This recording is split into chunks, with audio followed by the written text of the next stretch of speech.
Si odraščala na Bledu, prav? Ja, Si domačinka? ja, jaz sem prav rojena tukaj. Tako da Blejka. Ker obstaja razlika, ne? Ja. Blejci smo in Blejke smo tisti, ki smo bili rojeni na Bledu. Ja. Blejčani so tisti, ki so se priselili. Aha. In te dve kategoriji sta zelo striktno določeni. Torej si Blejka in jaz sem mislila prej, da domačinci ponavadi malo so jezni na tujce, ker tujci vedno gor pa dol. Ja, dejansko imamo Blejci tak zelo kompleksen odnos do turizma. Zelo kompleksen. Mi smo na svoj kraj ponosni, seveda, ker dejansko je neverjetno, da lahko nekje na zemlji nekaj tako lepega nastane. Ja. In to želimo pokazati. Samo nekako bi mi radi kontrolirali, kdo pride in koliko ljudi pride in vse to. Tako da res je, najtežji nam je v bistvu ta promet. Niti ne toliko, da so ljudje povsod, ampak najtežji nam je promet.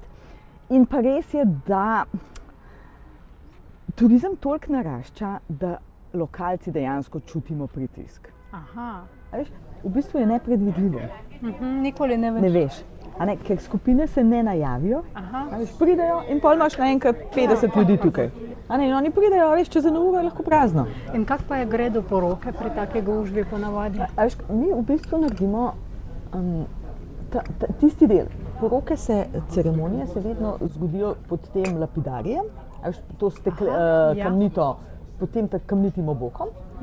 In sedeži so na oni strani. In potem se ta del z nekimi zavesami pregradi in tudi ta koten, kjer so svatje, se ogradi.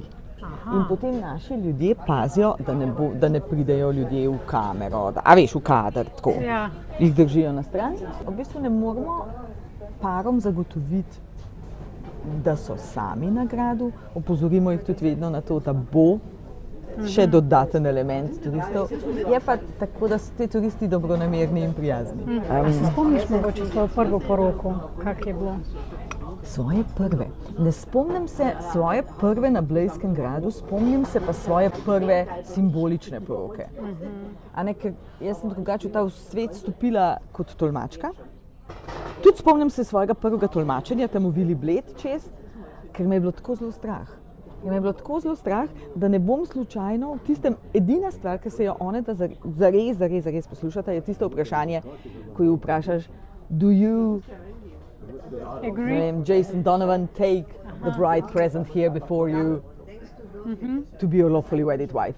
In mene je bilo tako strah, da ne bom slučajen tam ime narobe povedala, da se mi ne bo zataknil, da ne bom sline požrla. 100 stvari me je bilo strah. Ker čeprav si, recimo, tolmači, smo tam samo tolmači, nismo uradne osebe, par gleda nas, ker oni ne razumejo matičarja pa pooblaščenca. Oni razumejo nas in gledajo nas tolmače, kaj naj zdaj rečem, kaj naj zdaj naredim.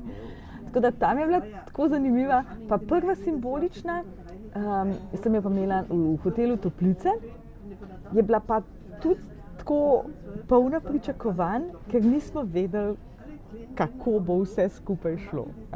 A to deluje ali ne.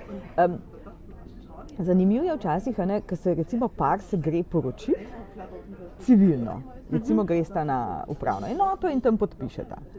In v bistvu potem se odločita, da bosta recimo za svojo družino, za svoje prijatelje pa naredila še zabavo nekje, kamor matičarji ne pridejo.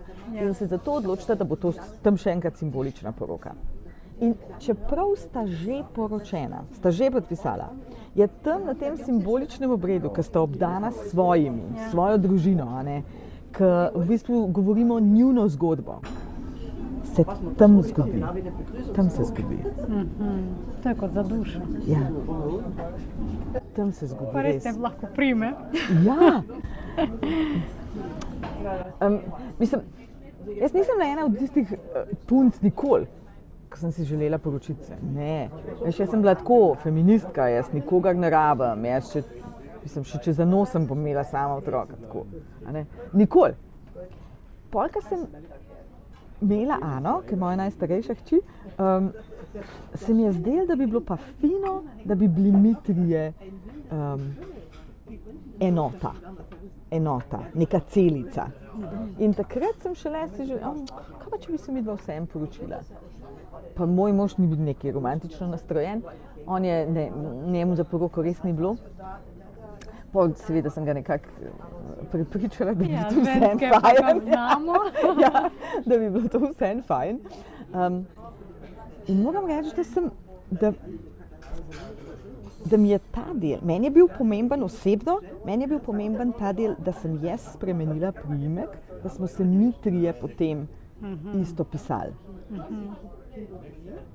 Da mi je ta moj feminizem, pa to mi jaz vse sama, tako, sem je malo zgubil pol, no.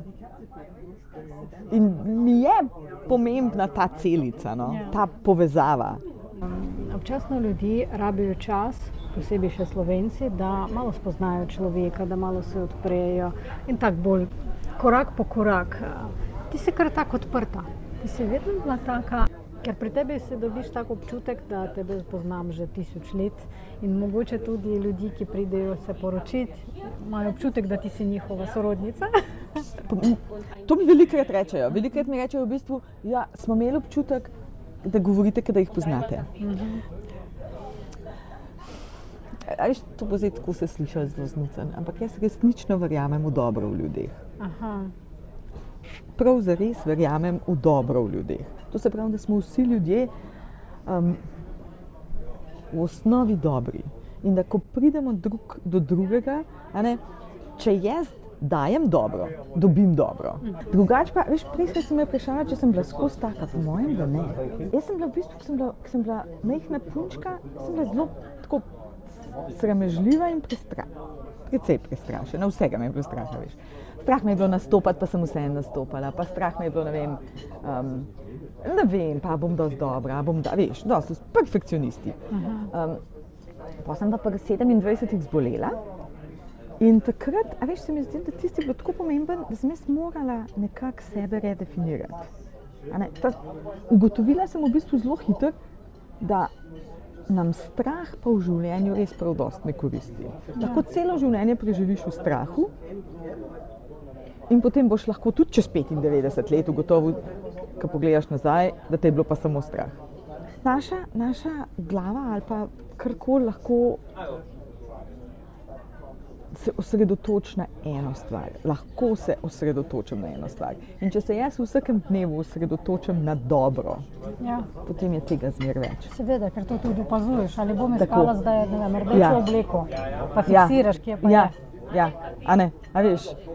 Ampak kaj se lahko pozitivnega z tega ven potegnem? Tako da manj strahu, več radosti.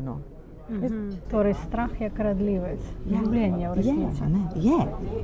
Ker se bojimo, si ne upamo. In se bojimo tega, kar nikoli se ne bo zgodilo. Tako, a veš, bojiš se nečesa neznanega sploh, nečesa, kar mogoče res sploh ne bo. Pa te vleče nazaj. Mogoče tudi strah povzroča veliko bolezni. Ker smo zakrčeni notri, energija ne teče. Nikola, thank you. Hvala. Evo, ne moreš nableti brez blejske kremšnite. To je blejska tradicionalna blejska sladica, blejska kremšnita. Recept je skrivnost. Najprej so jo začeli delati v hotelu Park. Tam je bil en tak kuharski mojster, Ištvan Lukaševič, ki je naredil svoj recept za tole sladico.